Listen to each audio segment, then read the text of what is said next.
Hey everyone, happy Halloween. If you are into that stuff, good luck for tomorrow. And the kids are sugar high. It's a Tuesday, and so Halloween on a Tuesday is usually kind of crazy. Now, I'm going to talk to you about what's going on in the real estate market. If you haven't noticed, we also have other videos as well. So, I'm actually filming a video on the house prices in Edmonton. So, if you're curious about what does a townhouse cost? What does a single family home cost? What does a two-story cost? I also talk about the different areas in Edmonton in terms of homes built in 1926, 1950, 1970. What are the price points in that? So if you tune into that video, it should be coming out this week. You'll see what house prices are going for around the city here in Edmonton. And today we're going to talk about what's been happening last 7 days. So the last 7 days, we've had a drop in listings, which, like I said, no surprise. We have been dropping the last few months actually. And in St. Albert and Sherwood Park, Spruce Grove, and Beaumont, we're not seeing a massive change. Yes, you're seeing it lower, but not a huge bunch. Like St. Albert went up by a few. Now, pending sales, that's what's important because when you have active listings, those are what have either come on the market or stayed on the market and still haven't sold. Pending sales in Edmonton for single family homes, we had 144 deals either go under contract or still in contract from last week. And that's compared to 163 from the week prior. So our sales are starting to slow down. St. Albert, Sherwood Park, Spruce Grove, and Beaumont. Again, everything's pretty similar except for Spruce went down by a half. Now, I know Spruce was actually quite high last week, so it's just kind of normalizing to what it normally sees week to week. And in the solds for the last 7 days, don't forget these are the deals that have been removed conditions or unconditional offers. Again, I haven't seen a lot of unconditional offers on the resale side, but 161 versus 159 last week, so nothing huge in changes there. And when you look at St. Albert, Sherwood Park, and Spruce Grove and Beaumont, I would say St. Albert, Sherwood Park both had 15 sales in the last week, and that was up significantly if you call 6 deals significant and 9. And then Sherwood Park, pretty much the same.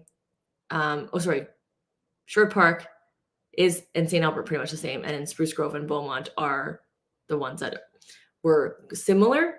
Now, if you take a look at last year we had at the same time at 7 days, we had 188 sales versus this year's 161. In St. Albert, we had 15 this year versus 21 last year. So we had stronger numbers last year. Sherwood Park, 15 versus 19. Spruce Grove, 13 versus 19. And the only one that was stronger this year than last year is actually Beaumont. So the rest of Edmonton, St. Albert, Sherwood Park, and Spruce Grove all were doing better last year. Now, if you remember last year, everyone knew it was really quiet from the big uptick we had at the beginning of the year.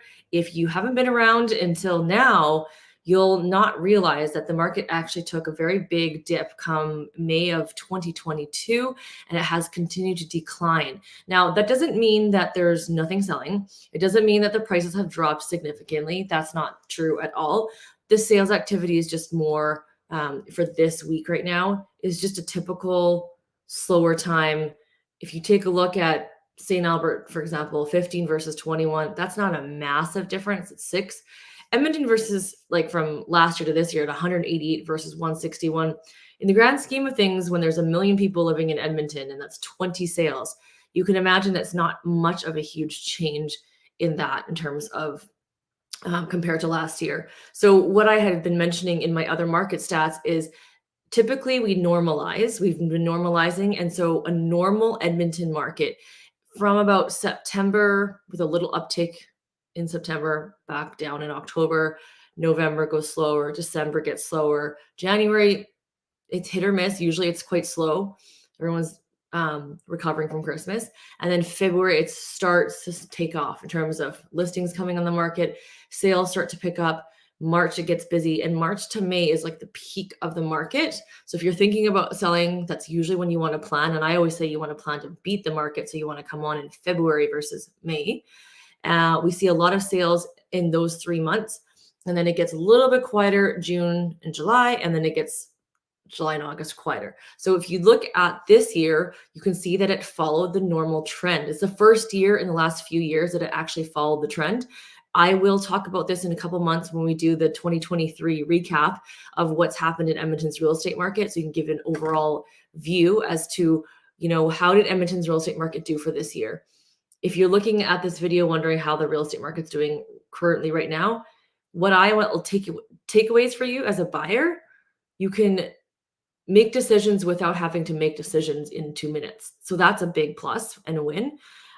You still do need to make decisions relatively timely if the price of the house is in a price point that's popular. So 350 to 450. If we've been looking at houses and we find something good, waiting a week isn't going to work still because there is still a lack of inventory. So though we're not in a seller's market, in those certain price ranges, those ones will move quickly. Anything from 600 and up, even 5 and up, is a lot quieter. And if you want really quiet, 900 plus gets really quiet. So there's a lot of choices out there for buyers to look at over 900,000. So if you're a seller, you have to be priced pretty aggressively and take a look not just in your neighborhood but other areas in the city, because a lot of people don't just look at the higher end area of one specific neighborhood, they're looking at multiple. I was preparing another market video for the luxury market stats that I'll have out in a couple weeks, probably in a month, and we looked at the market stats for $1 million homes. There is a lot of homes still selling over $1 million, but there's a lot of variety. You're seeing homes built in 1920s that have been like kind of kept to its condition. Some of them are old condition and it's being sold primary for land. You've got infill properties, you've got brand new build properties with big and small yards. They're all over the map. So you want to be able to look at your price point if you're over a certain price point and look at more comparables other than just in your area. For a buyer, if you're moving up, this market is great because you have the time to find a place. But then if you're selling a house between 350 to 450, you can move that pretty quickly.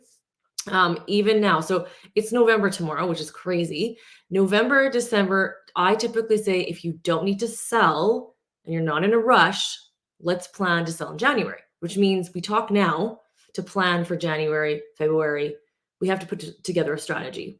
If you are in desperate need to sell a house, then it is what it is, right? So you have to put the house on the market. Selling in November, December, you really got to dial down on what's happening in the real estate market. Taking a look at the last 90 days, which is normally what we do to price, you have to understand that you've got to come below what things have been selling for because the market's declining. And so if we keep pricing at what things have sold for in the last 90 days, you're still chasing the real estate market. So if you're struggling with selling a house, that's maybe one of the reasons why you're having an issue. If you're buying a house and you can't find anything, you need to sit down with your realtor and get realistic about what you are looking for and what actually exists. Because sometimes you're looking for something and waiting for something that doesn't actually exist. And there's plenty of homes for buyers to buy. We've helped a lot of buyers find property, whether new or old. In the next few months, you're going to see some really great deals from builders. And the only way you're going to see it is if you submit an offer and talk to an agent that does work with new builds. We know of some of the deals that are going out there. We also know the negotiation power you may have right now because it's year end. So that's different. They're a company versus a seller who, there may be some sellers out there who are just trying the market. There may be some sellers who really need to sell, but you won't know until you look at the house, and each situation is different. So next week, we're going to talk about, of course, the next 7 days. If you have any questions, let me know. We'll talk about real estate market, but don't forget to don't miss out on that Friday video. If you're subscribed, you'll get notified. Talk to you guys.